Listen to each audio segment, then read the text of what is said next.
Right, in this lecture, we will solve question number 1 from our midterm exam.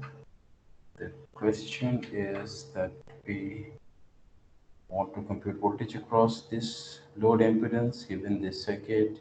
The circuit has only one current source, and that is of value 1 at an angle of 0 amperes, or simply 1 amperes. So the first part is we need to find Z Thevenin. To find Z Thevenin, what we have to do is we need to open circuit this, because this current source is open circuited. So open circuiting this current source will remove this 1 ohm resistor in the circuit too, right? So, and of course the CL would be removed first, so we'll be left with this J1. So CL would be removed and we'll be left with minus J1 in series with the parallel combination of these two elements. First, these two elements 1 ohm and J1 ohm are solved in parallel, and then they're added in minus J1. So that we get this C Thevenin, right? And this C Thevenin comes out to be 1 minus J1 over 2. And then I have asked the students that they should not put CL equal to the complex conjugate of C Thevenin. In fact, I asked them to put CL is equal to C Thevenin instead of putting equal to its complex conjugate.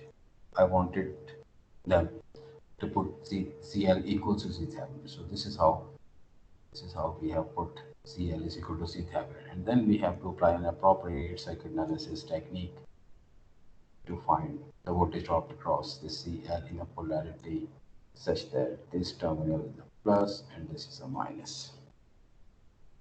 Right. So we'll apply loop analysis technique. For this loop, the current is -1.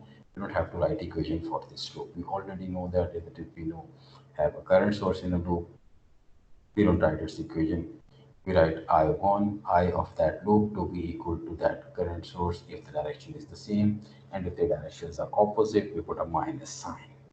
And then for this loop number 2, this minus J1, 1 minus J1 over 2 and minus J1, they are in series, so we have an I2 current flowing through it, and through this J1 over 1 plus J1. What is this J1 over 1 plus J1? Actually, I have solved this to convert it into one impedance. The parallel combination is J1 over 1 plus J1, this one. So I have replaced these two elements with 1. I have replaced these two elements with 1, element, right? So J1 over 1 plus J1. And then we have solved this using the loop analysis technique. The current flowing through this impedance is I2 downwards and I1 upwards. So the net current is I2 minus I1. So I2 times this impedance minus I1 times this impedance. Now if we put the value of I1 down here, we get only one equation and one variable, and that is what we did here. We have put the value of I1 that is equal to a 1, and then we solved it using some basic knowledge of complex numbers, and we come up with this I2 minus J by 2. What does this minus tell us? This minus tells that the direction of the current I2 that we assume, the actual direction of current is opposite of that. That is the only meaning of this minus sign. Right, or it can be written as minus J 0.5 because 1 over 2 is 0.5, or in polar form 0.5 at an angle of minus 90. Right. So IL, the current flowing through load, is also the same. IL is the current flowing. So we have to find out the voltage in this polarity, and the current I2 is in this direction. So this current I2 will cause a polarity opposite to the desired polarity. So IL would be in this direction. So IL would be counterclockwise.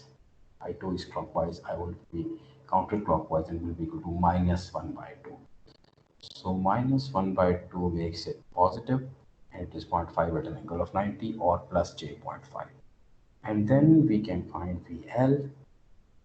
VL is simply obtained by applying Ohm's law. So J by 2 is the current, this is the current, times this is the impedance, I times C. So I times C gives us this square root of 2 over 4 at an angle of 45, and then power is computed as 1 by 2 times magnitude of voltage times magnitude of current times cos of angle between the two. And I have mentioned that these are peak quantities, therefore we have to write a 1 by 2 here.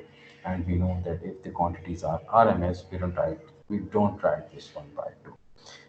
Right now I have solved only one question out of your mid, and I'll try to solve the other two questions, and we'll make another video before our next lecture, hopefully. Thank you.